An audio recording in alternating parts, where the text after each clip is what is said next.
Dear colleagues, it's a pleasure for me to be here with you in the beginning of this series of conferences of the Ukraine war consequences. Let me start by sharing my PowerPoint. What I'm going to talk today is not only of the short, but the long-term and medium-term impacts of what we are observing. I will start with outlook and prospects.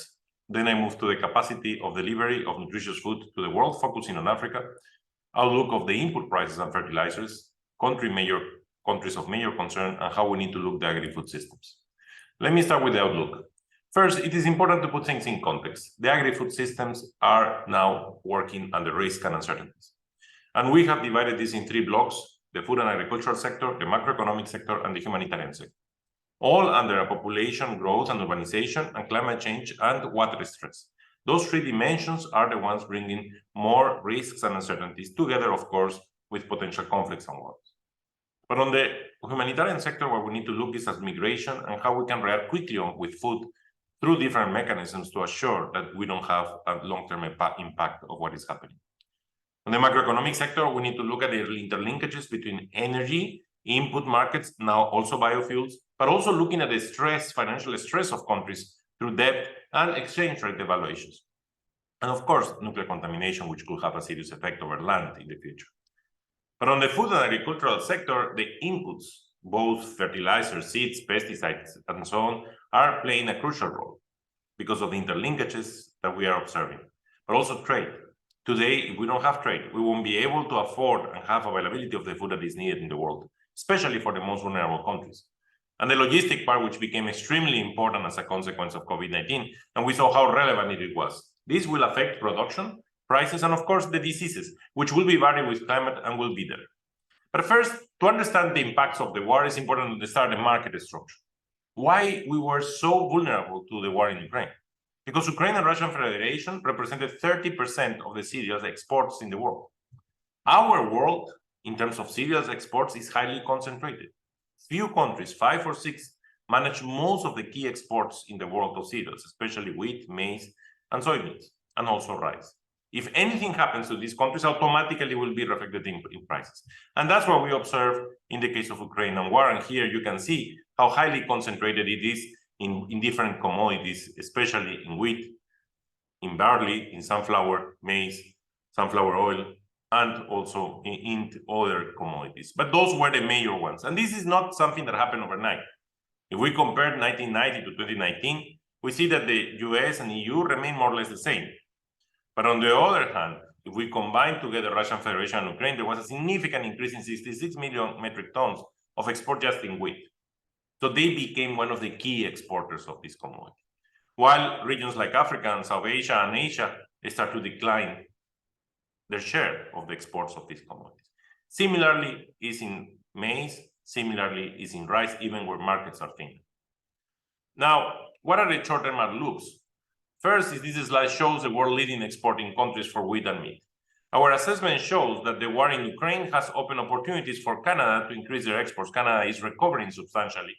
But however, we will see small constraints, but the market doesn't look too bad. Specifically, we are seeing a significant recovery of Canada and also a small increase in terms of exports of the EU. But again, we need to look at this carefully, and not only for wheat, but for meat, but for other commodities. But in the wheat production, we can see here how the production in the bars, the closing stocks, will be increasing slightly. Production will be increasing slightly. Utilization will be in the same situation as before. And trade will be reduced very slightly because of this. And the weak stocks and ratios will maintain high and comfortable. So we expect a market of wheat which will be stable. World stock-to-use ratio for 2022 to 2023 is projected at 38%, similar to the level of 2021-2022. World wheat trade in 2022 and 2023 is forecast to decline slightly relative to 2021 and 2022, reflecting export disruptions and expectation of lower import demand in some countries due to bigger domestic harvests. Despite the greater recent shipments due to the Black Sea grain initiative, wheat exports from Ukraine 2022-2023 are forecast to be well below the average and last season's level because of a slower pace of exports and ongoing logistical challenges. Now, in the rice market, which is the one that is extremely relevant for your region, for Africa, what we are observing is a little bit more tension situation. Global rice production, because of weather setbacks and hikes in production costs, are expected to result in a lower world rice production in 2022, 2023, although the global harvest is still seen remaining at an overall adequate level. This is dangerous because rice is the first commodity imported by Africa and is one of the major staples, also, of course, for South Asia. So this is a commodity that we need to look very closely. And one of the major reasons of the decline in what is happening today is because of increasing input costs and also because of some export restrictions that are being put that we need to be careful after Pakistan flooding, which is the fourth exporter of India rice in the world.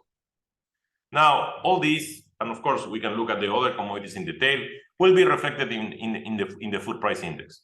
The FAO food price index showed its peak in March because of the exacerbation of the war in Ukraine. It was already increasing, but in March, we see a significant increase because of this exacerbation. But then since then, in the last 7 months, we have seen a decline. Of course, during the time of the negotiation of the Black Sea Initiative, the asymmetry of information led to a little increase in cereal prices. But no matter that, food prices, the FAO food price index, are still significantly higher in nominal and real terms to what it was in the year before. Now, if we combine the effect of the prices increases with the effect of devaluation, which is happening across all countries in the world with respect to the dollar because of the increase in interest rates, which immediately deteriorates the currency, the local currency of different countries, we see a significant increase in the food import bill. And driven by the elevated food prices, the global food import bill is forecast to reach a record high in 2022, rising to nearly $2 trillion. But higher import bills do not reflect higher food inflows for economically vulnerable countries. This means that the most vulnerable countries, for example, the 62 most vulnerable countries, have increased the food import bill in $25 billion. In fact, many countries in the lower income and lower middle income groups will be paying significant costs, and therefore there are two options. They reduce the quality of what they import, or they reduce their imports. So that's something that we need to look extremely careful, and that's why we recommended the food import financing facility, which the IMF is now calling the food crisis window. And they are trying to support some of the countries we were arguing in the food import financing facility. So what are the medium-term prospects and challenges? Over the medium term, population growth will be the main determinant of demand growth within the bulk of additional demand originated in the Sub-Saharan, in the regions with high growth rates, mainly Sub-Saharan Africa, South Asia, Near East, and North Africa. Global agricultural production growth is projected to be predominantly located in middle and low middle income countries. However, the increase in many regions is expected to be insufficient to satisfy the growing demands for basic food and feed commodities. Traditional exporters, including Canada, are projected to increase and to recover. Canada was facing significant droughts, and that's why their exports were declining. But we need to keep markets functioning, especially this increase in the interdependency between the trading partners underscores the importance of a well-functioning, transparent, and rules-based multilateral trading system. This is a huge opportunity also for Africa, where interregional trade has a huge opportunity. But we need to standardize food safety measures. We need to accelerate the process of interregional trade. Potential challenges to trade growth are possible on the supply and demand side of the market. But we want to achieve zero hunger and also be sustainable. So it's an important challenge, but it's an opportunity at the same time to be able to move forward. Now, do we have the capacity to deliver nutritious food to the world? Let me just focus for a minute in Africa. 1 in 5 people in Africa, 20.2% of the population, was facing hunger in 2021. Africa is the region where the prevalence of undernourishment has increased the most. In 2020, under the shadow of COVID-19, the POU increased by more than 2 percentage points. So all regions in the world have been affected by the upward trends, but among them, Africa is being the one with the heaviest burden. The region shows the highest POU among all regions in the world, as well as the highest increase since the outbreak of COVID-19. So we have a problem. We have to reverse the trend that we are observing today to be able to achieve SDG 2 and to be able to deliver what is needed. And hunger in Africa is increasing more than in any other regions of the world, but at the same time, there are differences within the different subregions of Africa. Middle Africa shows the highest prevalence, followed by Eastern Africa. However, the most of undernourished people in 2021 live in Eastern Africa, and more than 1/3 of the people in the world are affected by hunger were in Africa. Now, of course, this doesn't include the impact of the war in Ukraine, but all of these indicators will be exacerbated even more with the war in Ukraine. When we look at our moderate and food security and severe food insecurity index, Africa is the region that registered the highest prevalence of moderate or severe food insecurity. This is overnutrition and undernutrition, 57.9%. Nearly 1 in 4 people in Africa was food insecure in 2021. More than 1/3 of the world's severe food insecure people in the world lived in the region. And Middle Africa showed the highest prevalence in the region of moderate and severe food insecurity. And this also expands to the other nutrition indicators. Stunting, although is decreasing, but the reduction rates in Middle and Northern and Southern Africa have been showing signs of stagnation. 12.1 million children were affected by wasting. Of them, 8 million live in Eastern and Western Africa. Overweight in children was higher in Northern and Southern Africa, and 122.7 million women of reproductive age were affected by anemia. And Western Africa showed the highest prevalence, followed by Middle Africa. So the challenge for the continent is big, and we are not delivering what the continent needs. Even if we look at affordability of healthy diets, almost 80% of Africans cannot afford a healthy diet in 2020. The highest share of people among all regions in the world. And affordability is higher in Middle and Eastern and Western Africa. All sub-regions registered increases in the cost and the number of people that cannot afford a healthy diet in 2020, except Northern Africa. Why is this so important? Because if we look at the world and we look at the 9 food groups that are needed, the darker the color, the less capacity of the countries to be able to supply those 9 food groups. Clearly, Sub-Saharan Africa and most of the food crisis countries don't have that capacity. That's why trade is so important today with the photograph of today. Yes, we need to increase productivity. Africa has a huge potential. We only use 3% of the fertilizers in the world in Africa. We have huge potential like what Ethiopia is doing, what Rwanda is doing to transform. But with the photograph today, we won't be able to comply unless trade is there. Now, to complicate things more, the war in Ukraine has alerted us of another interlinkage, which also happened in 2007, 2008 food price crisis and 2011. But this is directly related to the conflict because of the energy and because Russian Federation is the first exporter of nitrogen, the second exporter of potassium, and the third of phosphorus in the world. So when mobility of these inputs were stopped and when the energy prices started to increase, this immediately affected all the countries that need fertilizers, no matter how much they use today. We have observed a significant increase in natural gas prices, which have declined in the last 2 months. But still, the price of fertilizers that reach up to 2 or 3 times more the cost have declined now to twice what they were in the previous year. What is the consequence of this? If the price of the commodities grow less than the price of the inputs, because it's not only fertilizers are used to create seeds, that will decline the affordability for farmers to grow what they need to grow. And this is affecting the continent. The continent consumes 3% of the global fertilizers. Most of it is for cash crops, but this generates incomes to farmers to buy food. But for the areas where we produce food with fertilizers, the impact could be huge. And what we are observing today is that similar to the food import bill, the global agricultural input import bill is forecast to reach an all-time high of $424 billion in 2022, up nearly 50% from 2021 and reaching more than twice the level registered in 2020. The sharp increases is almost entirely on the account of soaring cost of inputs, while growth in imported volumes remains subdued. Higher cost of imported energy and fertilizers are the main drivers behind the soaring global input-import bills in 2022. These 2 inputs accounted for well over 75% of the overall world bill in the past and are likely to reach a new record of 86% in 2022. And clearly, this will be affecting the most vulnerable countries. But here we need to be smart. We have a supply constraint. It's not just supplying subsidies massively. No, we need to target them properly to minimize distortions, to basically obtain the yields that we want. And we need to invest in soil nutrition maps to understand what is the blending that is needed, what we need to import to maximize what we need to have. We need to think carefully how we take this as an opportunity and not just use traditional policies that we know will fail in the future. Just to give you an example, we did a simulation of the reduction in maize production driven by the increase in fertilizer availability. This is based on estimated supply gaps by FAO. And you will see here, the lighter the color, the bigger the gap. And the continent which is the most affected will be Africa, because of the little they were using today.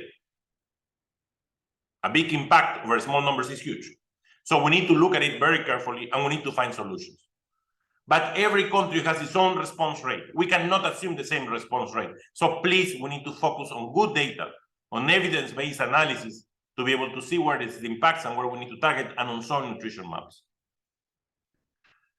Now, what are the countries of major concern for us? Of course, the food crisis countries. And this is the early warning hunger spots of 2022 to January 2023. We know which are the countries that are in the major alert. Somalia, Ethiopia, Yemen, Kenya, South Sudan, Nigeria. Many of these countries we have to look. Of course, Central America is also facing challenges, and Afghanistan and Pakistan. But that's where we need to put the focus and of targeted interventions, because although we shake the whole country, the most vulnerable are in pieces of these countries. We also need to look at the domestic price warnings. The change in prices are significant. In red bubbles, you can see the price warning level is high, and in yellow, moderate. Most of the African countries, especially Eastern Africa and some countries in Western Africa, are facing significant challenges in terms of prices. And that, of course, affects the consumers. That's where we are saying this year we have a problem of food access. But we could become a problem of food availability because of the problem of inputs, especially in the case of rice. Regional cereal production and import situation will be varied and will be changing as a result of this. And our forecasts still are not so good. Production will decline in Sub-Saharan Africa and imports will increase. So again, we need to interlink and interrelate all the different pieces: prices, exchange rate, financing capacity, production, and of course, in the medium and long-term sustainability. So how we do need to link to the agri-food systems? So let me first start that our forecasts point to somewhat easing of the market conditions for basic foodstuffs. However, increased climate variability, conflicts, and geopolitical tensions will create and will increase this uncertainty. So we need to look at this as a sector that will move under risk and uncertainties. And for that, we need to work with portfolio of interventions to create this agri-food system transformation. It's critical to assist the most vulnerable affected countries face the soaring cost of food imports and avoid social unrest and instability. This is why we propose the food import financing facility, and we welcome the IMF approval of the food shock window, but we need to expand it even more. It is also critical to address the fertilizer challenge. For this, FAO has developed the fertilizer trade tracker to help countries gauge remaining import needs and unrealized export availabilities, and a methodology to prioritize the allocation of international fertilizer supplies to countries in Africa with the condition that they are the most vulnerable. That's how we can target the subsidies to fertilizers. FAO is also promoting the use of soil nutrient maps to improve the use efficiency of fertilizers. We are being serious. We want solutions that could change and could accelerate the transformation. It will be very easy to make light recommendations. But colleagues, we need to carefully assess and take this as an opportunity to do things that will change the future. And soil maps will play a crucial role on this. And to be careful how we allocate subsidies is also very important.